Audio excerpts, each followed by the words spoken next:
না। শিরক কত বড় অন্যায়, কত বড় পাপ। সূরা লুকমান সূরা নম্বর 31 আয়াত নম্বর 13 আল্লাহ লুকমান হাকিম আলাইহিস সালামের কথাকে কোরআনের মধ্যে নকল করে বলছেন, ইয়া বুনাইয়া, হে আমার আদরের সন্তান। লুকমান হাকিমরা ছোট্ট বাচ্চা ছেলেকে বলছে, ইয়া বুনাইয়া, হে আমার প্রিয় ছোট্ট সন্তান, লা তুশরিক বিল্লাহ, তুমি আল্লাহর সঙ্গে কোনো শিরক করো না। ইন্নাশা শিরকা লাযুলমুন আযীম, নিশ্চয় শিরক অনেক বড় জুলুম। তাই জুলুম তো আমরা বুঝি মানুষ মানুষের সঙ্গে করে। জুলুম কোনটা বলেন তো? আচ্ছা জুলুম আপনি বলতে একটা জালিম, আপনি বলেন না কথায় কথায়, যে কেউ 20 টাকা পাই, আপনি চাইতে গেছেন দিচ্ছেন না, বা আপনাকে ধরে রাস্তাতে দেখছেন একজন মানুষ রিক্সা চালাচ্ছে, আপনি গিয়ে রিক্সাতে বসেছেন, 20 টাকা ভাড়া ছিল, 10 টাকা দিয়ে আপনি বাহাদুরি করে নেমে চলে আসছেন। মানুষের কাছে যখন এই দ্বন্দ্বটা চলে যায় তখন তুমি মানুষের সাথে জুলুম করছো কেন? তুমি তো 20 টাকা মিটেছো, 20 টাকা দাও। বা বলে কি বলি না, কথা বলেন। আমরা মানুষের সঙ্গে মানুষ জুলুম করে, আপনি এটা বুঝেন।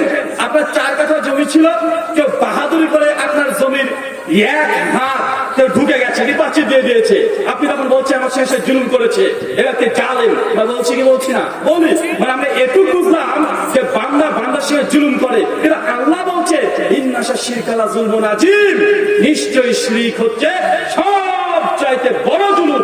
এই জুলুম কার সঙ্গে? আল্লাহর সঙ্গে। বান্দা নিছক সৃষ্টি, তুমি, তোমার কোনো মূল্য নেই, আর তুমি একজন আল্লাহর সৃষ্টি ছোট্ট নগণ্য বান্দা হয়ে তুমি আল্লাহর সঙ্গে জুলুম করছো, আল্লাহর সঙ্গে জুলুম করছো। এটা কত বড় গুনাহ, কত বড় অন্যায়, এটা আপনি আমি কেউ বুঝতে পারছি না। চলেন যদি এতটুকু বুঝলাম, শিরক অনেক বড় অন্যায়, শিরক মস্ত বড় পাপ, শিরক করলে কোনো ক্ষমা নাই। শিরক যদি করেন হত্যার চাইতে অনেক বড় পাপ। এই পাপের কোনো হিসাব নেই, দাড়ি বাট্টাতে তুললেও এই শিরকের পাপের সমকক্ষ কোনো পাপ আল্লাহর জমিনে আর দ্বিতীয় কিছু নেই। আমরা শুধু জানি এটা শিরক, এটা পাপ, কিন্তু কোনটা শিরক আমরা এটা জানি না। আমরা বলছি শিরক অনেক বড় পাপ, চাচা কোনটা শিরক এটা তো জানি না। জানি রাস্তাতে যাচ্ছেন, দোকানদার কেউ আছে নাকি? দোকানদার একটু হাত তোলেন তো, দোকানদারের ভাইরা একটু হাত তোলেন। ওদের তো আছে, একজন আছে, আমার বাপের ভাগ্য ভালো যে দোকান বন্ধ করে সে এসে ওয়াজ শুনছেন, কারণ ওতে এখন ওয়াজ মানে এখন বেচা কিনা বাড়বে। সকালবেলায় দোকান যখন খুলছেন, খোলার পরে বাঙালিদের মধ্যে আমরা খুব বেশি বেশি দেখি, দোকান খুলে সুন্দরভাবে ঝাড় দেয়, কোনো সমস্যা নেই, বেশি বেশি ঝাড় দেন। পানির বোতলটা আপনি হাতে নিচ্ছেন, নিয়ে গোটা দোকানের এপাশ এপাশ ছুটিয়ে বেড়াচ্ছেন, কোনো সমস্যা নেই। একটু 3টে ধূপকাঠি নিয়েছেন, নেওয়ার পর দোকানের এই মাথায় একবার, ওই মাথায় একবার, ক্যাশ বাক্সের ভেতরে একবার, কত ভক্তি, কত যে ভক্তি। নামাজও তো একগ্রতা থাকে না, ইখলাস থাকে না, নিষ্ঠা থাকে না। দোকান খোলার পরে ধূপকাঠিকে হাতে রেখে মাথায় নিয়ে দোকানের এই মাথায় ওই মাথায় ক্যাশ বাক্সতে আসে না? নাই? কেন? আপনি বলেন কেন করেন? কেন করেন বলেন তো ভাইজান? বেচা কেনাটার জন্য ভালো হয়, বেচা কেনাটার জন্য ভালো হয়, এই জন্য ধূপকাঠি জ্বালিয়ে ক্যাশ বাক্সের মধ্যে একবার, দোকানের এই মাথায় একবার, ওই মাথায় একবার, গোটা গোটা ঘুরে বেড়াচ্ছে। মুসলমানের বাচ্চা, আল্লাহর একটা নাম আছে রাজ্জাক। আল্লাহর নাম কি? রাজ্জাক। আল্লাহ হচ্ছে রিজিক দাতা। কি দাতা? কথা বলেন, রিজিক দাতা। আমরা এখানে অনেকে বুঝি রিজিক মানে ভাত, রিজিক মানে গোস, রিজিক মানে শাকসবজি যেটা খাবো এটা রিজিক মনে করি। আরে রিজিক এটা না, এটা রিজিকের একটা অংশ। রিজিক মানে আল্লাহর পক্ষ থেকে বান্দার জন্য কল্যাণকর যা আছে সব রিজিক।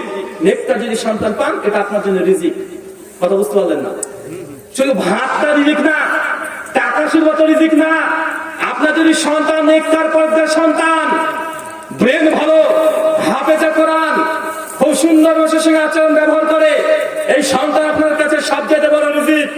আপনার বউ 5 ওয়াক্ত সালাত আদায় করে, পর্দা মেনটেন করে চলে, মাহরম নামারম মেনে চলে, ছোট ভাই মানে তার দেওরকে দেখলে কোনোদিন তার মুখ পর্যন্ত দেখতে পারেনি, এই স্ত্রী এই স্বামীর জন্য রিজিক। কথা বুঝতে পারছেন? আপনার মা 10 বছর 20 বছর ধরে বৌমাসের কোনো ঝামেলা করে না, নিজের মেয়ের মতো চলাচল করছে, আতলে একটু শব্দ হয় না, একজনের কথা আরেকজনের কানে লাগায় না, এই মা আপনার জন্য রিজিক। কথা বুঝতে পারছেন না? মনে হয় রিজিক মানে আল্লাহর পক্ষ থেকে কল্যাণকর যা পাচ্ছেন সবগুলো রিজিক। আপনি দোকানে সকালবেলায় খুলে পানির বোতল এখান থেকে ওখানে ঘুরে নিয়ে বেড়াচ্ছেন কেন? বেচা কেনা বেশি হবে। আল্লাহ যে আর রাজ্জাক, এই আর রাজ্জাকের সিফাতের সঙ্গে আপনি এখন শিরিক করেছেন। কি করেছেন? শিরিক করেছেন। কিসে? ওই ধূপকাঠির সঙ্গে আল্লাহ রাজ্জাক গুলির সঙ্গে আপনি একদম কন্ট্রাডিকশন, চ্যালেঞ্জ করে দিয়েছেন যে আল্লাহ আমি তো জানি তুমি রিজিক দাতা, ধূপকাঠিও একটু একটু পারে। কথা বুঝতে পারলেন না? আপনার অন্তর যদি এটা বলে ধূপকাঠি জ্বালাচ্ছে মানে বেচা কেনা বাড়বে, কথা বুঝতে পারছেন না? ধূপকাঠি জ্বালাচ্ছে মানে কি? বেচা কেনা বাড়বে, কাস্টমার আসবে, একটু বেশি বেশি করে দিচ্ছেন। কারণ 3টে দিয়েছেন, 6টা দেবো। কেন? 6টা দিলে আর একটা কাস্টমার বেশি বাড়বে।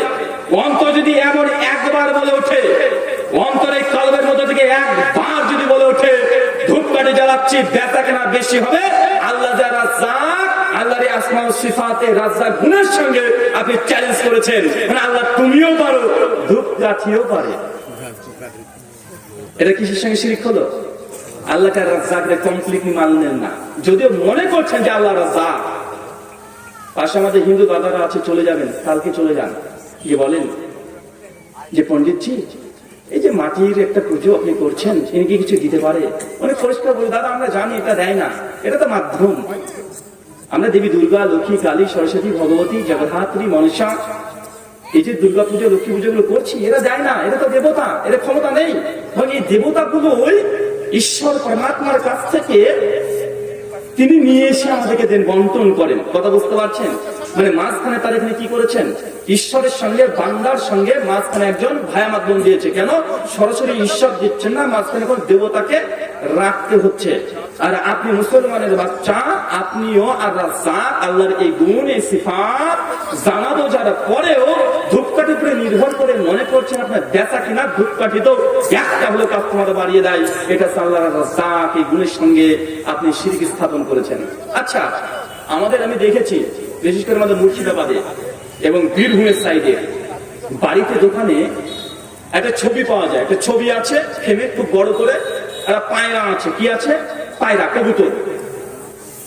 মুখে লেখা আছে এক সাইডে আল্লাহ, এক সাইডে লেখা আছে মোহাম্মদ সাল্লাল্লাহু আলাইহি সাল্লাম। এই যে লেখা আছে, ভাই আছে না নাই? কথা বলেন। দোকানে আছে, প্রতিদিন ধূপকাঠি দিচ্ছেন কি দিচ্ছেন না? দেন। আরে বলেন না রে ভাই, বলেন তুমি কি? আচ্ছা, আপনি কাকে পুজো করছেন? জি, মুসলিম 33-60 নম্বর হাদিস, আল্লাহ নিয়ে বলছেন যে ঘরে ছবি মূর্তি থাকে অথবা কুকুর যদি থাকে, সেই ঘরে রহমতের ফেরেশতা ঢোকে না। আপনাকে শয়তান, ইবলিশ, ইহুদি, খ্রিস্টান কিভাবে আপনাকে শিরিক করেছে আপনি নিজে বুঝতে পারছেন না। কেন? ওই যে পাখিটা দেখছেন না, পাখি শুধু আল্লাহ মোহাম্মদ নামটা লিখে দিয়ে শয়তান ইবলিশ আপনি শিরিক করে, ধোঁকা দিয়ে শিরিক করে নিচ্ছে। মুসলমানের বাচ্চা, তুই পায়রাকে ধূপকাঠি দিয়ে পুজো করছো, ভক্তি করছো, মাথা নষ্ট করছো, কার কাছে? কথা বলেন, কার কাছে? পায়রার কাছে। পায়রার ইতিহাস জানেন? ওই কবুতর ইতিহাস জানেন? যারা একটু গুগল করতে পারেন, যারা শিক্ষিত আছেন, আপনি গিয়ে লিখেন হোলি স্পিরিট। কি লিখবেন? হোলি স্পিরিট। হোলি স্পিরিট লিখলে দেখবেন কবুতরের ছবি চলে আসবে। কিসের চলে আসবে? কবুতর। কেন? তাহলে খ্রিস্টানদের বিশ্বাস, যে কোনো খ্রিস্টানদের চার্চে চলে যান, দেখেন উপরে একটা পায়রা আছে। কেন জানেন? কারণ খ্রিস্টানদের বিশ্বাস father, son and holy ghost. ঈশ্বর হচ্ছে 3টে ভাগে বিভক্ত, একটা ফাদার, সন, হোলি গোস্ট, পিতা, পুত্র, পবিত্র আত্মা। এই 3জন। পিতা হচ্ছে সংশ্লিষ্ট, যাকে কখনো দেখা যাবে না। পুত্র হচ্ছে জিসাস ক্রাইস্ট, পরোক্ষভাবে আমাদের ঈসা আলাইহিস সালামকে বলে। আর তৃতীয় হচ্ছে পবিত্র আত্মা তথা হোলি স্পিরিট। এটা কে? বলছে এটা জিসাস ক্রাইস্টকে যখন বাপটাইজ করতে এসেছিল, Bible, New Testament, Gospel of John chapter 3 verse 16 পরিষ্কার করে লিখে রেখেছে যে পবিত্র আত্মা কবুতরের আকারে এসে দুনিয়াতে আসলেন। মানে খ্রিস্টানদের বিশ্বাস এই পায়রা কবুতর, এটা হচ্ছে হোলি স্পিরিট। মুসলমান ছিল আল্লাহর মুহাম্মদের নাম দুটো দিয়ে খ্রিস্টানরা পবিত্র আত্মার পুজো করে নিচ্ছে। তোমাকে এখনই দেখেন গুগলে হোলি স্পিরিট লিখলে পায়রার ছবি চলে আসবে, আর আপনি ওটা মনে করে আপনি পুজো করছেন। আচ্ছা, আর একটা ছবি দেখা যায়, একটা ঘোড়া, মুক্ত আছে একটা মেয়ে মানুষের, পাখা আছে, আছে না নাই? কথা বলেন। আর ওপরে নিচে আরবি কিছু লেখা আছে, আছে না নাই? আপনি প্রতিদিন ধূপকাঠি জ্বালাচ্ছেন, ধূপ দিচ্ছেন, ভক্তি করে শ্রদ্ধা করছেন, ওখানে রিজিকের আশা করছেন, অনেক কিছু চাওয়া পাওয়া ওই ছবির মধ্যে দেখে মুসলমান তুমি নিজেই মূর্তি পূজা করছো, তুমি ঘোড়া পূজা করছো। ভাই ওই ঘোড়াটা কিসের ছবি? ওটা কি? একটা মুখ আছে, এটা কি? আরে প্রাণী কি করবে? দুনিয়াতে এমন প্রাণী আছে যে মেয়ে মানুষের মুখ, আবার আছে পাখা, দেখতে পারে ঘোড়ার মতো। সহিহ মুসলিম 307 নম্বর হাদিস, মেরাজ আল্লাহ নবী গিয়েছেন বোরাকে চড়ে। বোরাকে চড়ে সম্পূর্ণ মেরাজ হয় না, ইসরা হয়েছে। মানে আল্লাহ নবী মসজিদুল হারাম থেকে বাইতুল আকসা মতো মেরাজ সফর কিছু হয়েছে। এটা হয়েছে বোরাকে, তারপর ফেরেশতা জিবরিলের মাধ্যমে হয়েছে। তার মানে বোঝা গেল বোরাকের যা বর্ণনা আছে, শুধু তার দৃষ্টি শক্তি, চোখ যতদূর যায় তার দৃষ্টি শক্তি ততটা হাদিসে এতটা আছে।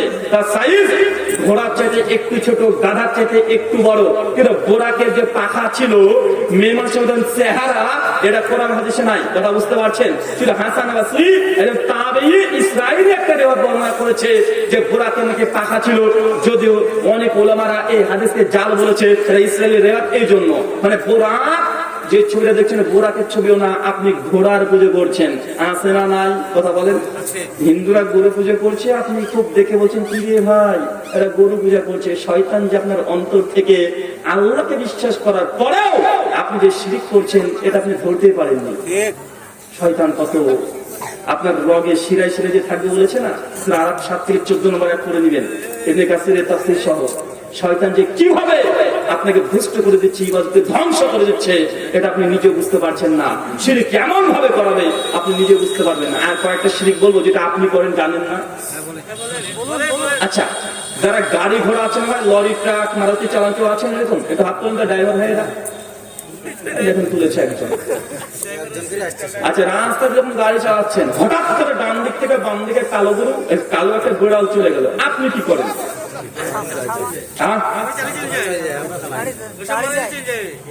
ভাই ব্রেক মারে দাঁড়িয়ে যায় না?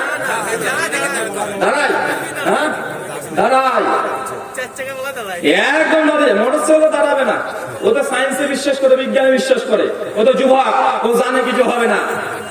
কিন্তু একটু বড় বুজুর্গ হয়ে গেছে, ভাবছে সর্বনাশ, এখন বিড়াল চলে গেছে, এখন ব্রেক মারে দাঁড়িয়ে গেছে। কি হলো চাচা? আরে বলবেন না বিড়াল গিয়েছে। কি হয়েছে? সামনে যাওয়া যাবে না গো। কি হবে? অ্যাক্সিডেন্ট হবে। কিভাবে বুঝলেন? দেখলেন না বিড়াল গেল, তো কিভাবে এই আলামত পেয়ে গেলে? বিড়াল কি আলেমুল গায়েব? ও কি ভবিষ্যৎ দেখতে পারে?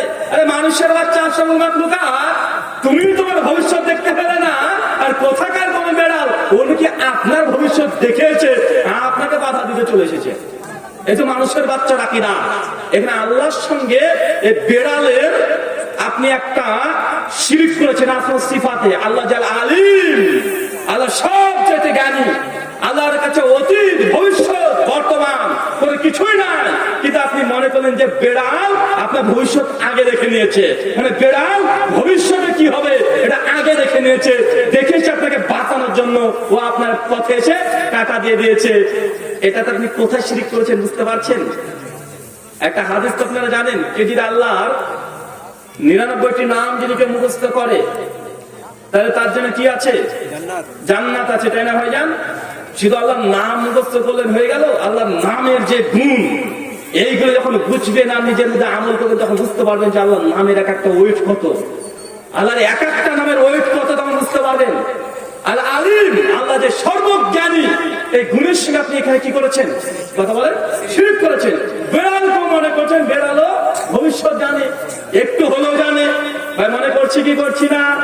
আচ্ছা, মাঠে ঘাটে কাজ কারা করেন? ক্ষেত খামারে কারা কাজ করেন? আচ্ছা আচ্ছা চাচা, ওই মাঠে যখনই তাকাই দেখে একটা ভাঙা হাড়ি, ছেড়ে একটা জামা করে বাঁশ দিয়ে পান দিয়ে করে খাড়া করে যেতেছেন এইভাবে। চাচা এটা কি? আরে বলেন কি এটা? কাকতারুয়া। আচ্ছা, শুধু কি কাকিদারের অন্য কোনো কাজ আছে? যদি কাক তাড়ানোর নিয়াত থাকে আর সত্যি যদি কাক তাড়িয়ে যায়, এটা জায়েজ। কথা বুঝতে পারলেন না ভাই? যদি কাক তাড়া হয় এটা কি? এটা জায়েজ। আর অন্তর যদি একবার বলে এই ভাঙা হাড়িটা আমি দিয়ে দিয়েছি, একদম পাঞ্জাবি পরে নজর লাগবে না, আছে না নাই? কথা বলে চিন্তা করেছেন ভাঙা হাড়ের ক্ষমতা কত? আচ্ছা, অনেকে গাড়ি কিনি আমরা, 40-50 লাখ টাকা দিয়ে ট্রাক কিনেছে, লরি কেনার পরে শিক্ষিত মানুষ বাড়ির পেছনে সকালবেলায় চলে যায়, তারপরে ঘোরাঘুরি করে একটা ছেঁড়া জুতো নিয়ে চলে আসে।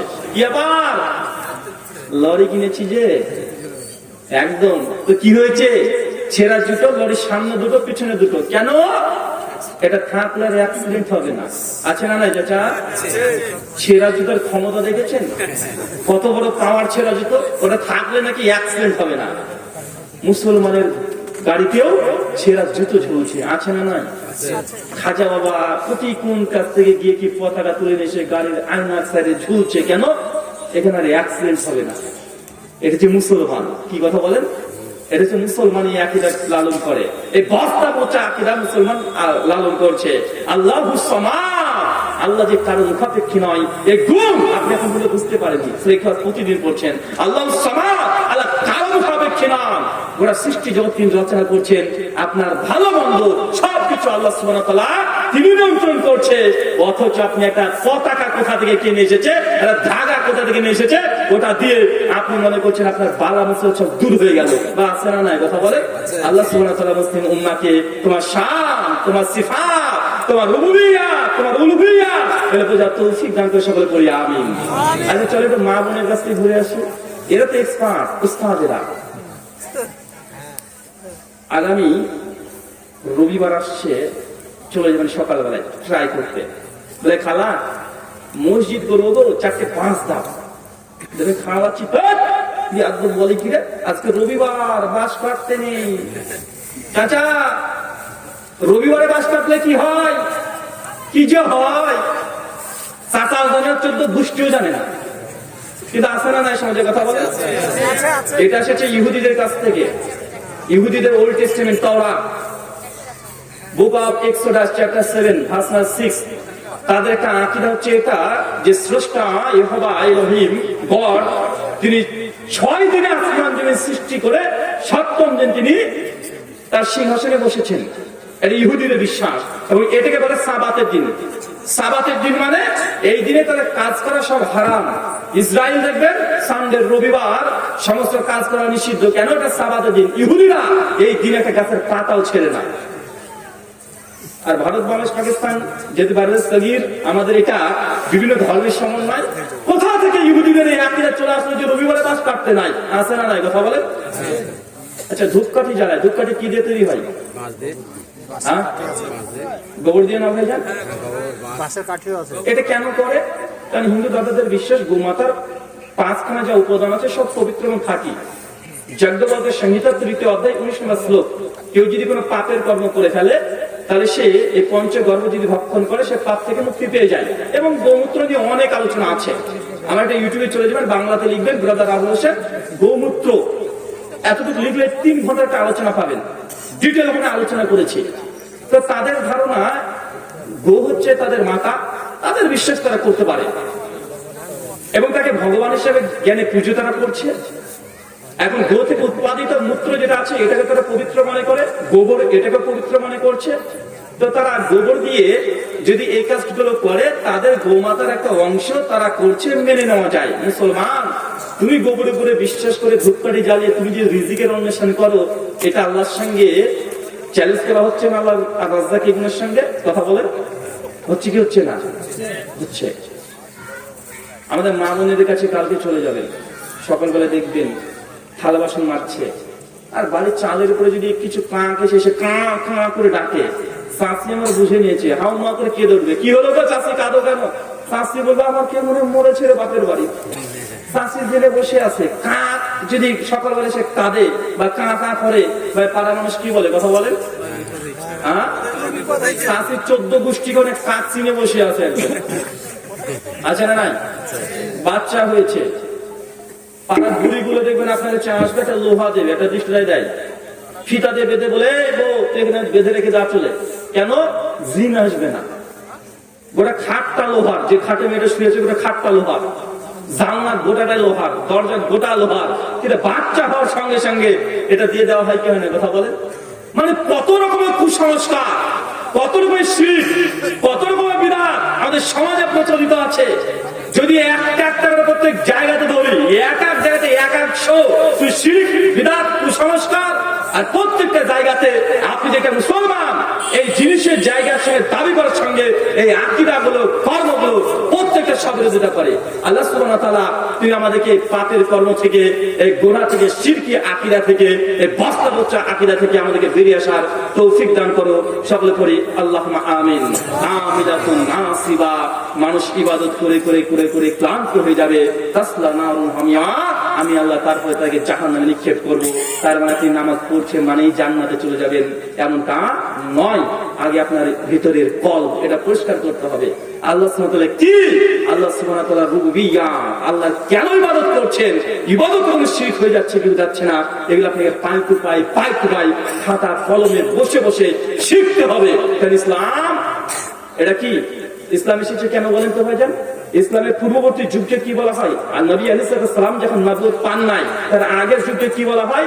আইনে জাহিলিয়াত, মূর্খতার যুগ, অন্ধকারের যুগ, বর্বরতার যুগ, মানে মূর্খতার যুগ। ইসলাম এসেছে কি করতে? মূর্খতাকে ধ্বংস করতে। কি নিয়ে এসেছে? কোরআন। তারপরে কোরআন হচ্ছে ইলম, জ্ঞান। অজ্ঞতা বর্বরতা ধ্বংস করার জন্য আল্লাহ কি পাঠিয়েছেন? কোরআন পাঠিয়েছেন। অজ্ঞতা মূর্খতা এটা ইসলামে কখনো কাম্য নয়।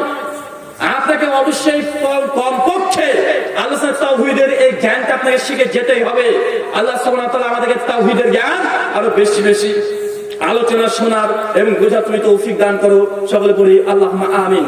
শানদার সুধী, আমি যেই কথা বলছিলাম, আমিলাতুন নাসিবা, ইবাদত করে করে মানুষ একদম ক্লান্ত করে শান্ত হয়ে যাবে।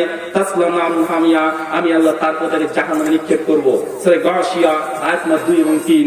তার মানে আপনাকে কয়েকটা আমল দিয়ে চলে যাব। মনে আমার আলোচনার একদম শেষ ওয়াক্তে আমি চলে এসেছি। কয়েকটা আমল। আজ কি বার? বুধবার। সহিহ বুখারী খুলবেন, কিতাব জুমআ, হাদিস নম্বর 881। আল্লাহ নবী বলছেন একদম জুমার দিন প্রত্যেক দুনিয়াতে যত মসজিদ আছে প্রত্যেক মসজিদে স্পেশাল কিছু ফেরেশতা আসে আর আপনাদের আমলনামা নিয়ে চলে আসবে, একদম খাতা নিয়ে চলে আসবে। মসজিদের যত গেট তত গেটে তারা বসে থাকবে। উদ্দেশ্য ফেরেশতারা আপনার অপেক্ষা করবেন। কেন? ফেরেশতাকে আল্লাহ দায়িত্ব দিয়ে রেখে দিয়েছেন, শুধু অপেক্ষা করবেন যে জুমার দিন কোন ব্যক্তি মসজিদে প্রথম আসছেন, নিয়াত জুমার সালাত আদায় করবে। এই নিয়াতে যে ব্যক্তি জুমার দিন প্রথম মসজিদে পা দেবে, ফেরেশতা মণ্ডলী তার আমলনামাতে একটা লাল উট কুরবানি করলে যত নাকি তত নেকি লিখে দেবেন। ভাল লাগলো না? না কি যে বলে হুজুররা, লাল উট। কতদিন তো গেলাম, একদিনও তো দেখলাম না। এমনই তো না, এটা আল্লাহ নবীর কথা। আর সহিহ বুখারীর মধ্যে এসেছে, সহিহ মুসলিমেও এসেছে। কোরআন মাজিদের পরে দুটো গ্রন্থ দুনিয়ার জন্য সবচেয়ে বিশুদ্ধ। কোরআনের পর যদি কিছু থাকে সহিহুল বুখারী এবং সহিহ মুসলিম। মুসলিম উম্মার ইজমা, কেউ দ্বিমত করেনি, কেউ না। প্রত্যেকটা হাদিস বুখারীতে এসেছে মানে নবীর জবানের কথা। কথা বুঝতে পারছেন? এটা নবী বলেছেন, কোন কবি না। আপনার কাছে কথা বলে ওয়েট মনে হয় না যে আল্লাহ নবী যে বললেন কোন ব্যক্তি যে জুমার দিনে প্রথম ইখলাস যদি বিশুদ্ধ থাকে যে আমি নামাজ পড়তে এসেছি, নিয়াত যদি আল্লাহ সন্তুষ্টি থাকে, ওই ব্যক্তির আমলনামাতে একটা লাল উট কুরবানি করলে যত নাকি তত নেকি লিখে দিবেন। আপনি আজকে একটা ছাগল কুরবানি করেন গোটা, আপনি তো কৃপণ, কঠিন কৃপণ। যখনই কুরবানি চলে আসে আগে ফোন করেন, হুজুর ভাগা কুরবানি চলবে, 7 ভাগা চলবে, কয় ভাগা দেব? কত রকমের বিতর্ক সমাজে আছে না নাই? কথা বলেন। আরে আপনি গোটা যদি একটা গরু কুরবানি গোটাই দিয়ে দেন, তারপর আপনার কুরবানি আল্লাহ কবুল করবে কি করবে না এটারই নিশ্চয়তা নাই। পৃথিবীতে প্রথম কুরবানি করেছিলেন নবী আদম আলাইহিস সালামের সন্তান হাবিল আর কাবিল, 2 ভাই। সূরা মাইদা 28 নম্বর আয়াতে ইবনে কাসির সহ দেখে নেবেন। 2 ভাই আল্লাহ কুরবানি করার আদেশ করেছিলেন। 2 ভাই কুরবানি করেছিল। চাচা, নবী আদম আলাইহিস সালামের 2 সন্তান কুরবানি করেছিল। 2 ভাইয়ের কুরবানিকে আল্লাহ কবুল করেছিল? করেছিল না। এক ভাই কুরবানি কবুল করেছে, এক ভাই কবুল করেনি। ধুলি কোনার মতো উড়িয়ে দিচ্ছে, 5 পয়সা মূল্য দেয় নাই। চিন্তা করে দেখেন, পৃথিবীর প্রথম নবী, প্রথম কুরবানি, প্রথম সন্তান, তারা কুরবানি করছে নবীর সন্তান, প্রথম মানুষ, প্রথম কুরবানি আল্লাহ এক ভাই কবুল করছেন, এক ভাই কবুল করছেন না, ধুলি কণার মতো উড়ে দিচ্ছে, 5 পয়সা মূল্য দিচ্ছে না। আমরা তো আদমেরই সন্তান, আমরা প্রত্যেকটা ইবাদতকে আল্লাহ সুবহানাহু ওয়া তাআলা আমাদের কবুল করবেন? কথা বলেন, কবুল করবেন না। ইখলাস যদি বিশুদ্ধ থাকে, জুমার দিন প্রথম যদি মুসল্লি হন, আপনার আমলনামায় লাল কুরবানি করলে যত নেকি তত নেকি আল্লাহ সুবহানাহু ওয়া তাআলা দিয়ে দিবেন। এগুলো তো আমাদের মন করে না। আজকে ইমাম সাহেব ঘোষণা করে দিকে একবার বলো, শুনুন, আগামী জুমাতে যে আমাদের মসজিদে প্রথম মুসল্লি হবে তাকে দুটো মুরগি উপহার দেওয়া হবে। এখন এলাকার লোক সব ভেঙে চলে যাবে, মসজিদের ছাদ নিয়ে ফেলবেন। আসলে না কথা, কোথায় সরকার বলেছে 4টে চারা গাছ দেওয়া হবে, ভোরবেলায় গিয়ে পঞ্চায়েতের সামনে বসে আছে, ভোরবেলা থেকে আগে দিয়ে আগে অন্য কাজে যাবো। আছে না নাই? আছে। সৌদি আরবে যাবেন কখনো যদি আল্লাহ যদি হজ আপনার ভাগ্যে লিখে রাখে, জুমার দিন শুধুমাত্র দেখবেন, জুমার দিন একদম ভোরবেলায় ফজরের নামাজ পড়ে সৌদিয়ান যারা আছে, ফজরের নামাজ পড়ে দ্রুত বাড়ি থেকে একদম দ্রুত মসজিদে এসে বসে থাকে তারা। অথচ যারা মসজিদে এসে নামাজের জন্য বসেছে একদম অন্ধকার থাকা অবস্থাতে, মানে ফজরের নামাজ পড়ে বাড়িতে গোসল করে ছুটেছে মসজিদে। কেন? কারণ ও বুঝতে পারছে যে মসজিদের ভালো উট আছে। অথচ যে লোকটা আগে গিয়ে বসে আছে তার পকেটে থাকে 2-4টে উট, এমনি মানুষকে প্রতি গিফট করে দিতে পারবে, দান করে দিতে পারবে। জানে এই দুনিয়ার এই উট আর আল্লাহর উটের মধ্যে আসমান যে পার্থক্য আছে। মুসলমান, জুমার যতক্ষণ আযান না হয় ততক্ষণ তোমার গোসল করা হয় না। আছে না নাই?